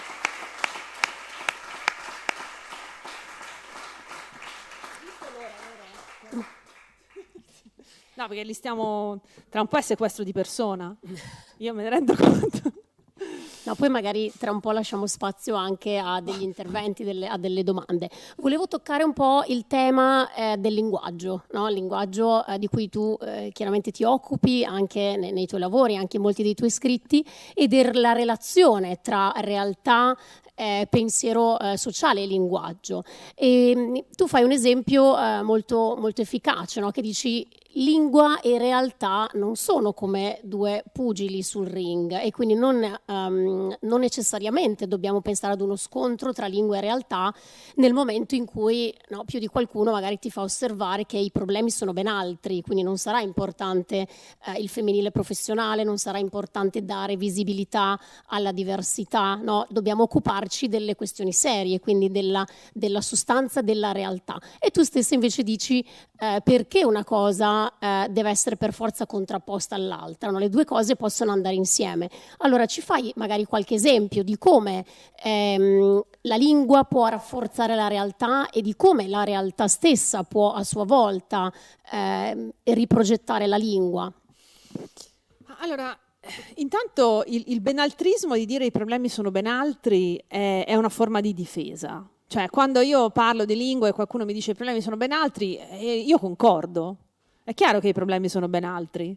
Cioè il problema non è mica chiamare ministra la ministra o ricordarsi che trans non si usa come sostantivo ma solo come aggettivo, ma il punto è che c'è una relazione circolare fra lingua e realtà, per quello ho messo quella citazione di Michela in apertura, cioè il modo in cui noi definiamo la realtà è il modo in cui finiamo per viverla e anche per esperirla. Che cosa vuol dire? Vuol dire che le parole che usiamo per definire le cose, le persone, gli avvenimenti guidano le nostre narrazioni e il nostro modo di vedere quelle cose. Tornando alla questione palestinese, molto spesso quando muoiono soldati dell'esercito israeliano si parla di uccisi, e però quando muoiono i Gazawi si parla di morti. Sono morti, sfiga. Qual è la differenza fra ucciso e morto? Ucciso ci spinge per forza a chiederci da chi o da cosa. Morto, un fulmine. Era per strada e stramazzato. Cioè da una parte si esplicita che c'è un agente e dall'altra invece si usa un termine che non implica un agente. Quando si dà la notizia di una donna che è stata stuprata si usa il passivo, no? Una donna è stata stuprata, non qualcuno ha stuprato una donna. Anche questo, diciamo che mette la donna al centro, sì, come vittima, però in qualche modo nasconde la gente, nasconde la mano. Noi possiamo parlare di gestazione per altre persone o possiamo parlare di utero in affitto, e senza dire nient'altro, a seconda di come scelgo di chiamarlo, vi sto già dicendo cosa ne penso. Quindi da una parte ha una definizione tutto sommato neutra, gestazione per altre persone, dall'altra utero in affitto, che dice una cosa ben precisa. Io mi concentro una pars pro toto, cioè la donna ridotta al suo utero, e poi in affitto che sottolinea che c'è un mercimonio. No? Senza aggiungere altro, io vi ho già detto, scegliendo come definire la cosa ne penso. Oppure persona con disabilità, affetto da disabilità. Se dico affetto da disabilità, sto usando la disabilità come una categoria patologica, cioè una malattia. Le disabilità fisiche o anche psicologiche non sono malattie per forza, non sono patologiche. Chiamarle affetto da vuol dire che io penso che tutte le disabilità siano delle patologie, e potrei continuare. No? Quando io chiamo signora una donna che sta lavorando, invece che col suo titolo professionale, non è per forza, come dire, uno sgarbo volontario, però sotto sotto l'idea che io non userei mai nei confronti di un uomo, che signora è già sufficiente per definire quella donna. Cioè è difficile che io vada da un uomo che sta lavorando e dica signore. Dirò casomai dottore, anche in forma sovraestesa, no? Invece signora, oppure trovo una donna in ospedale, la prima cosa che mi viene da pensare è che sia un'infermiera, non una medica. Vedete quante cose la lingua veicola. Allora, è chiaro che non basta agire a livello linguistico. Io non ho mai pensato che le parole avessero un potere magico, però è vero che più faccio caso alle parole, più mi rendo conto che le parole si trascinano appresso delle precise narrazioni dei fatti. Anche migrante è una parola interessante. Cioè, vi ricordate che prima esistevano gli immigrati e gli emigrati? E poi 15 anni fa sono iniziati ad arrivare i migranti. Secondo voi questo passaggio al participio presente è casuale? Secondo me no, perché immigrato e emigrato sono azioni concluse. È immigrato e mo' è qua, no? O è emigrato e è andato via e basta. Migrante, come dire, normalizza, naturalizza l'idea che magari passano di qua ma poi se ne devono andare. È vero? Cioè, guardate che tutto questo si ottiene a livello linguistico. Mi ricordo quando l'onorevole Salvini, quando era onorevole, parlava di carico residuale. Erano i migranti bloccati su una nave che non facevano sbarcare, no? Carico residuale vuol dire deumanizzare, vuol dire paragonarli a delle casse di roba. E anche quello è un modo per abituarci all'idea che si possano trattare come pezzi da piedi. Oppure, vabbè, il caso eclatante di cui ha parlato l'Universo Mondo la scorsa settimana, definisci bambino. Anche lì è interessante, perché dovrebbe essere abbastanza intuitiva, no? La definizione di bambino, perché richiederla esplicitamente? Ci sono bambini più bambini? I nostri bambini sono più bambini dei palestinesi? O sono tutti bambini allo stesso modo? Allora, di fronte a questo scempio linguistico e a questi usi così strumentalizzati della parola, noi non possiamo pensare a come si può dire, a un giro dei media, no? A un mondo dei mezzi di comunicazione di massa che ragiona in maniera virtuosa. Perché anche nell'ambito della comunicazione di massa, alla fine quello che vince è il capitalismo dell'informazione, cioè bisogna trarne un vantaggio economico. E questo fa peggiorare la qualità della comunicazione di massa. Di fronte a tutto questo, però, una linea di difesa c'è, che è quella di essere consapevole di queste manipolazioni linguistiche. E quindi di parlarne, di problematizzarle. Avete notato che anche questa sera si è parlato di ammazzati e di morti? Avete notato che anche stasera si è usato questo termine qua invece di quest'altro? Parlarne dove potete. Perché aumentando il livello di consapevolezza nei confronti degli usi strumentali della lingua, forse si arriva anche a un moto di rigetto di massa di questo tipo di strumentalizzazioni. Cioè mi rendo conto che è un percorso lungo, non si fa dall'oggi al domani, ma è un po' alla base di tutto il lavoro che faccio. Cioè non è vi spiego come funziona la lingua, ma vi chiedo di fare più attenzione a come le persone attorno a voi e voi stessi e voi stesse usate le parole. Le parole non sono mai innocenti, la lingua è sempre politica alla fine, politica nel senso ampio del termine, non nel senso di destra o sinistra. Tu stessa infatti parli di linguaggio ampio, no? Non lo chiami linguaggio inclusivo proprio per la ragione di cui ci spiegavi prima, quindi perché l'inclusione implica un gruppo che include e un gruppo che viene incluso e quindi preferisci appunto con Fabrizio Canfora parlare di convivenza delle differenze. Ecco, il linguaggio ampio che appunto si interroga anche di come possiamo dire le cose e quindi non possiamo più dire niente, proprio per citare quelli sopra. Il linguaggio ampio prende in considerazione anche, ad esempio, lo schwa. Vogliamo parlare un attimino? No, perché non ne posso più. No, davvero, a parte le battute. Nel libro ne parlo a sufficienza dello schwa. Il punto è che lo schwa è un simbolo. Lo schwa è su quella copertina proprio per darvi fastidio. E per interrogarvi, è il dito nell'occhio. Dopodiché, come avete notato, questa sera non l'ho praticamente mai usato, ho cercato di evitare l'uso del maschile sovraesteso, ma non ho continuato a dire tutte bambine sono pregate di lavarsi le mani. Potrei, perché ormai so cintura nera di schwa. Però lo schwa è come il peperoncino, lo potete mettere o potete non mettere, a qualcuno piace, a me piace tanto il peperoncino, ma non è una regola.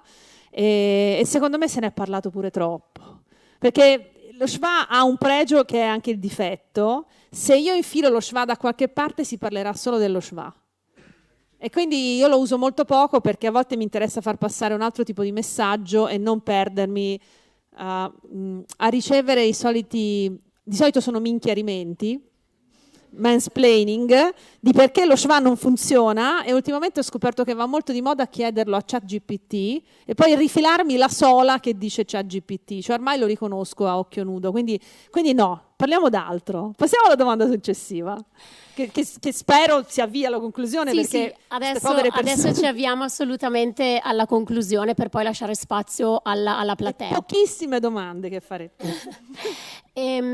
Parlando di odio, oggi è uscita anche una tua bella intervista sul Giornale di Vicenza dove parlavi appunto di costruzione d'odio e di polarizzazione.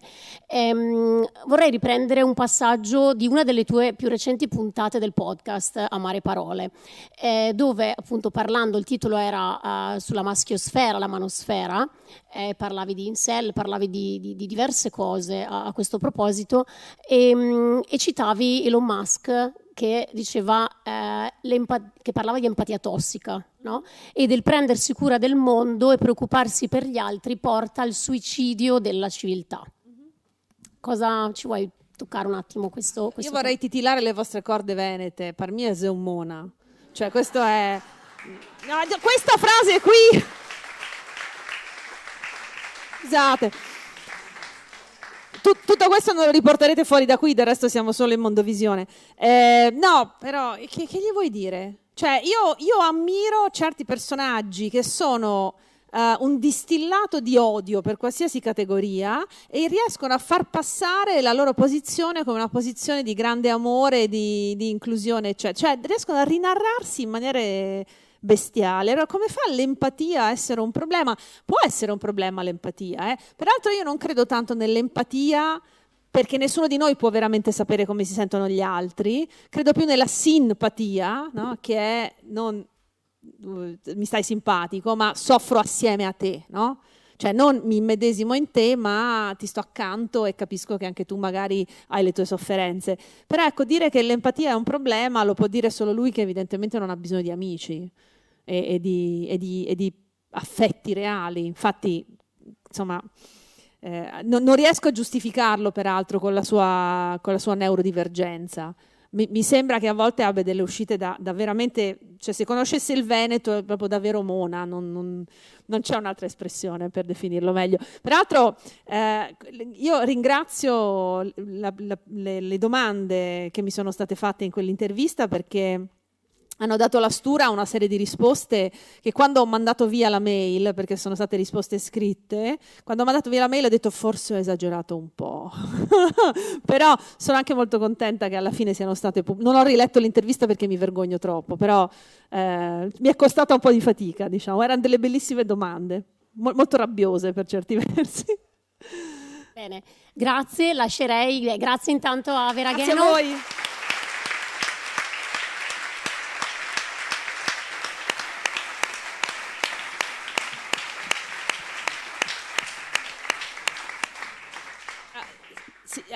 Si intenda, io non ho particolare fretta, però so che è molto difficile alzarsi in piedi e andare via mentre un altro parla, quindi ho sempre molta pietas per le persone che si sono trascinate fin qui a sentirmi, per quello che volevo arrivare alla conclusione. Quindi se avete domande sono ben felice di rispondere e poi di fare il firmacopie e tutte cose. Prego. Abbiamo anche un microfono? Oppure sì, arriva anche il microfono. Un attimo solo. Eccolo. No, volevo chiedere alla signora Gheno o dottoressa Gheno, le volevo chiedere una cosa che non sarebbe proprio l'argomento di questa serata, però glielo chiedo come studiosa, è sempre una cosa che mi è sempre rimasta un po' impressa, no? C'è una grande differenza di genere che nessuno mai parla, ed è quella inerente al crimine. Cioè, io ho una figlia che ha lavorato per parecchi anni in un carcere femminile e mi diceva, ma comunque sono dati ufficiali, che su una popolazione di circa 50.000 detenuti la componente femminile è il 5%. Allora io le chiedo, cioè in un paese tutto sommato occidentale, abbastanza avanzato, anche con certa parità ormai tra uomo e donna, anche se ci sono ancora sacche di ancora molto lavoro da fare, da cosa dipende questa cosa? Perché c'è questa differenza abissale? Cioè è l'uomo che è predisposto al crimine, alla truffa, all'omicidio, oppure... Ma allora mi verrebbe da rispondere sì, ma non lo farò. No, allora, intanto c'è una differenza maschile e femminile, ma quello di cui stiamo parlando è che non è una differenza biologica, ma è una differenza culturale, quindi è frutto di un'educazione. Ed è possibile che nell'immaginario maschile la violenza sia più presente come soluzione che non nell'immaginario femminile. E questa è la prima cosa che mi viene da dire. Poi ce n'è una seconda, che ha degli addentellati interessanti. Allora, come sapete, ancora oggi la cura della casa, della prole e degli anziani ricade più sulle donne che sugli uomini. E questo vuol dire che la donna è molto più impiegata dentro casa che fuori. Allora, da una parte c'è un dato interessante che era il dato del Covid. quando eravamo tutti chiusi in casa per il confinamento, il lockdown, eccetera, è crollato il numero degli omicidi, delle risse, dei furti, tutta quella robaccia che si diceva. È rimasto invariato il numero dei femminicidi. Questo perché i femminicidi si consumano in casa, no? Però, a parte la questione dei femminicidi, nel momento in cui le persone sono confinate in casa, crolla specificamente il numero dei crimini classicamente commessi da maschi. Girano meno, no? E sono meno esposti a situazioni in cui la soluzione può essere la violenza. Per esempio la rissa casuale per strada. Cozzo in macchina, no? Due che si menano, robe del genere. E questo mi fa pensare. La terza questione è collegata a questa questione della cura che diventa compito soprattutto femminile, eccetera. Ci sono studi che mostrano come tendenzialmente con l'avanzare della vita, tra uomini e donne, chi rinuncia di più ai divertimenti o agli hobby sono classicamente le donne. Cioè, l'uomo si tiene il calcetto o l'uscita con gli amici. La donna spesso tra figli, vecchi, casa, eccetera, rinuncia a quella parte lì. E allora può essere che anche da questo uscire meno in assoluto possa dipendere che certi tipi di crimini vengono più commessi da uomini che non da donne. Poi sarebbe molto bello se qui con noi ci fosse un criminologo o una criminologa per andare più a fondo, però secondo me questi dati non sono del tutto scorrelati. Dopodiché va anche detto che ci sono dei crimini che invece sono tipicamente femminili. Per esempio l'infanticidio è una cosa molto femminile. E quella di nuovo secondo me è legata a tutta una serie di fattori che fanno sì che il peso di un bambino piccolo ricada soprattutto sulla madre. Quindi secondo me ci sono delle questioni socioculturali che fanno sì che ci sia una predisposizione a certi tipi di violenza, ma il punto è che non è biologica, addirittura pare che non dipenda neanche così tanto dai livelli di testosterone, no? Che è una cosa che ci hanno raccontato a lungo. Ma adesso prenderò questo libro di cui vi dicevo sopra, così la prossima volta vi so rispondere anche meglio. Queste sono solo delle tracce. Ci sono altre domande? Sì, intanto buonasera. Buonasera. Ciao, ecco il tiro. Sì. Grazie della presentazione. Intanto anticipo che io ho partecipato 10 giorni fa a una presentazione del libro, sempre qua, organizzata da Wanxinet, di una giornalista che ha parlato di una storia di una giornalista attivista. E la prima parte della serata si è sviluppata nella narrazione di questa biografia romanzata. La seconda parte, Annalisa Cuzzocrea. Sì. Seconda parte, noi maschi ci ha fatto un mazzo colossale. Allora stasera sono uscito e ho detto, Ecco, eccote! C'è del masochismo! Cioè. Mai aver pensato, no, cioè, dal titolo ho detto non ci sono giornaliste femministe, magari viene fuori una bella storia. Mi è andata a buca. No, volevo dire che se mi pare, anche da quello che ha espresso lei, che ci sia un tema anche, diciamo, connaturato al nostro essere uomini, nel senso non di maschi, che è quello della selezione delle informazioni, che ci ha sempre aiutato, diciamo, nella storia, soprattutto quando eravamo privi di cultura, e che ci ha portato a selezionare quello che era normale rispetto a quello che era anormale. E questo, diciamo, è un imprinting difficilmente eliminabile attraverso l'intelletto e la ragione, quindi credo che ci sia un problema anche di comunicazione, che certa parte della normalità ha molto gioco e molta facilità ad esercitare tramite l'attivazione di alcune emozioni che sono facilmente accessibili, la paura, la minaccia, le abbiamo ben presenti, mentre dall'altra parte è molto difficile agire sulle emozioni. Penso che oggi si faccia molta fatica a risalire a questa china, perché le emozioni sono il vero decisore di alcuni posizionamenti. Sì, cioè la risposta non c'è bisogno neanche della risposta.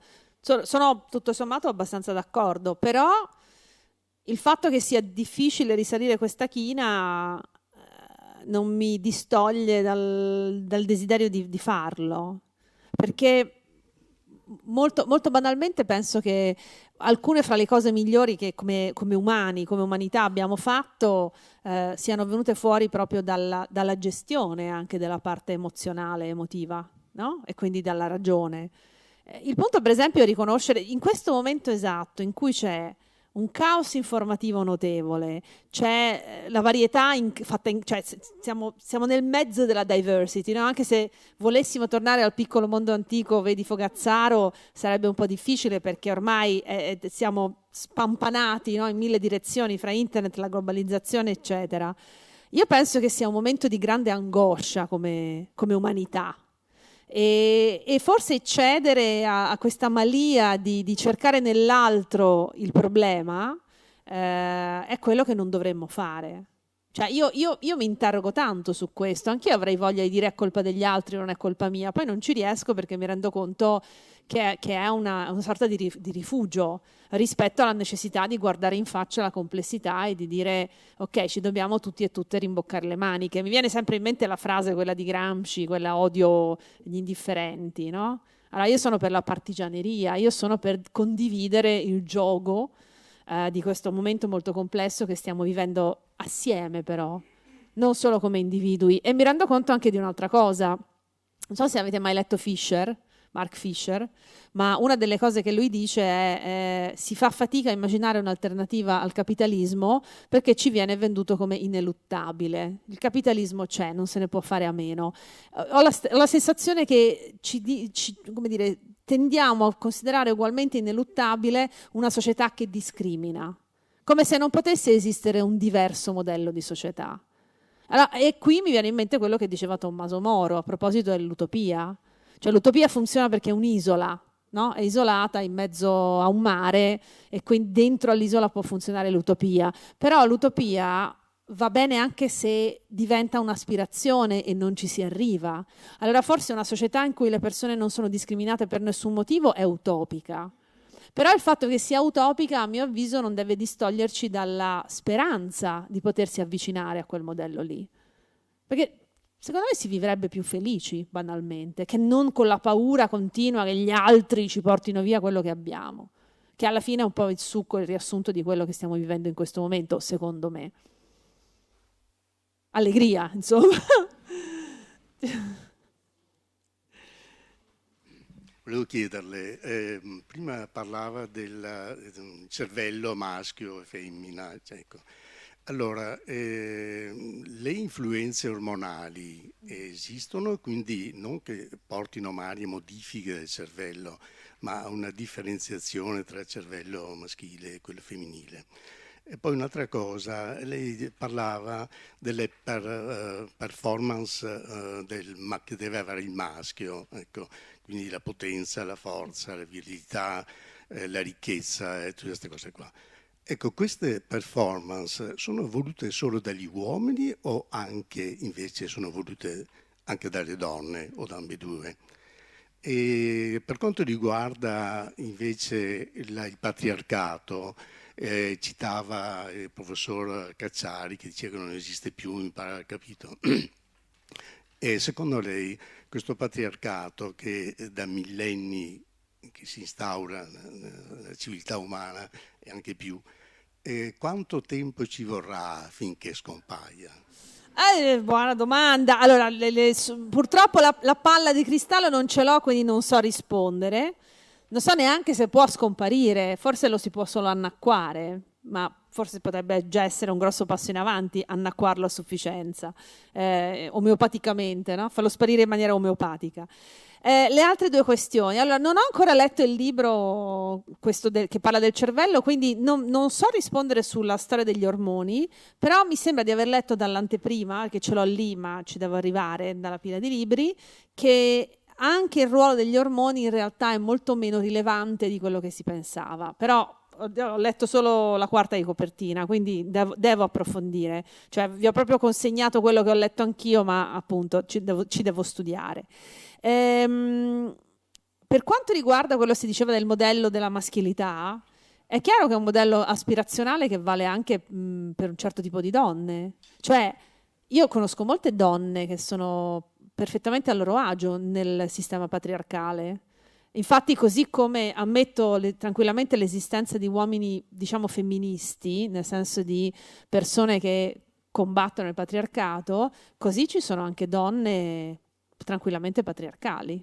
Cioè, potrei fare alcuni esempi, ma preferisco di no. Però ne ho uno in particolare. Era un assist. Porca miseria. No, vabbè. Ma allora, per esempio, ecco, quella cosa che porta le donne che fanno lavori, che ricoprono ruoli apicali, di chiamarsi al maschile e di rivendicare il titolo al maschile, qual è il senso di quella rivendicazione? Se ci pensate bene, perché davanti a maestra, davanti a infermiera, no? Però davanti a ministra, davanti a ingegnera, la gente si turba. Le donne anche si turbano. Io conosco molte ingegnere che dicono di sé: io sono un ingegnere, non un'ingegnera. Come conosco molte avvocate che dicono: no, avvocato non si può sentire cacofonico, no? Questa storia del cacofonico, come se isterosalpingectomia non fosse cacofonico, no? Cioè, vabbè, comunque. Ma vi siete mai chiesti cosa c'è dietro? A parte questo giudizio di cacofonia, che è una sciocchezza, perché nel quotidiano noi non usiamo le parole perché suonano bene. Allora, quando io mi chiamo al maschile, no? Io mi definisco un presidente del Consiglio, una cosa a caso, che cosa sto facendo? Allora, da una parte sto ribadendo che quel ruolo naturalmente è ricoperto dai maschi, prima cosa. Ma la seconda è ancora più interessante. Io, donna, che divento un presidente del Consiglio, sono un'eccezione rispetto a una regola. Quindi sono una donna prescelta, sono una donna speciale. Sono lì perché sono diversa da tutte le altre. È quello che Chiara Bottici chiama il mito dell'ape regina. E infatti molto spesso, se ci fate caso, le donne emergono più facilmente nei contesti meno progressisti, dove emergono e vanno al comando da sole. Non aprono la strada a una moltitudine femminile. Sono donne isolate che diventano così cazzute, sic, da poter aspirare a un ruolo che tipicamente è maschile. E addirittura si sa, Margaret Thatcher, che forse è uno degli esempi più noti, no? di donna non progressista al vertice, sapete che aveva un voice coach, un preparatore della voce, che le insegnava a abbassare la voce, a tenere la voce con un tono più basso, perché ci sono studi che mostrano che il tono squillante delle donne è automaticamente, istintivamente percepito come meno autorevole.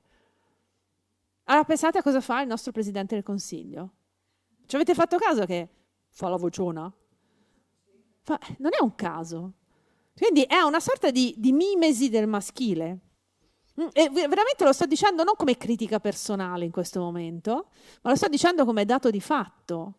Cioè, la donna sola al comando che pretende il titolo al maschile ci sta dicendo: io non sono come tutte le altre donne, io sono arrivata a essere quanto gli uomini, perché io valgo. No? Però è vero.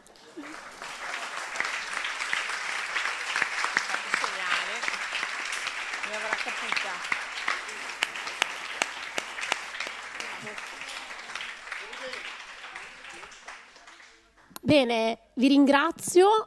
Vedo che non ci sono altri interventi. C'è un altro intervento, l'ultimissimo. L'ultimo, dai. Chiedono di chiudere perché è molto tardi, allora, però vieni a chiedermelo da sola, va bene? Lasciamo spazio all'ultimo intervento. Ce lo facciamo o no? Prego? Dai, l'ultimo, su. Abbiamo fatto 30, facciamo 31. Abbiamo fatto 22. No, è un argomento che sicuramente tocca in parte quello che abbiamo parlato, non è strettamente collegato alla parola, però voglio sentire la tua opinione, se posso darti del tu, certo. Su un fenomeno che è strettamente collegato a femminismo e compagnia bella. Incel, Red Pill e Black Pill. Cosa ne poi se nessuno conosce questa cosa, se puoi spiegare un attimo e dirmi la tua opinione. Hai sentito la puntata del podcast Del mio podcast? No. Allora, se mi scrivi anche su Instagram ti mando un link omaggio, perché purtroppo è sotto abbonamento il mio podcast, non l'ho voluto io così, ma è andata così. Scrivimi, ti mando la puntata perché lì ne parlo in maniera approfondita. E comunque è legato un po' a questa, diciamo, crisi del maschio, no? E quindi al bisogno di ritrovare degli altri modelli di mascolinità che giustificano anche certi comportamenti, no? Ora non voglio entrare nel dettaglio, ma gli incel sono i celibi involontari, cioè sono quei giovani che non riescono a accompagnarsi a ragazze e però incolpano di questa loro carenza, cioè di questa loro assenza, le donne. Perché le donne, per la regola dell'80-20, l'80% delle donne vuole accoppiarsi solo con un 20% di uomini, che sono quelli belli e ricchi. Quindi se siete poveri e brutti non ci avete chance. Questa è l'ideologia, è una delle parti dell'ideologia incel. Quindi è di sistematizzare una roba che in realtà non sta né in cielo né in terra. E c'è tutto un suo lessico questo mondo, per esempio spersonalizzante nei confronti delle donne. Per cui le donne non vengono più chiamate neanche donne e così via. Purtroppo poi ci sono delle conseguenze molto pratiche di questo modo di deumanizzare le donne, compreso il rendere, come si può dire, rendere giustificabile la loro eliminazione anche fisica. Quindi sono dei fenomeni molto preoccupanti. Però ecco, se mi mandi, insomma, se mi scrivi su Instagram ti mando il link così ti ascolti la puntata, c'hai mezz'ora in cui parlo solo di questo. Va bene? E io ringrazio tutte le persone che sono rimaste fino a questo punto. Grazie.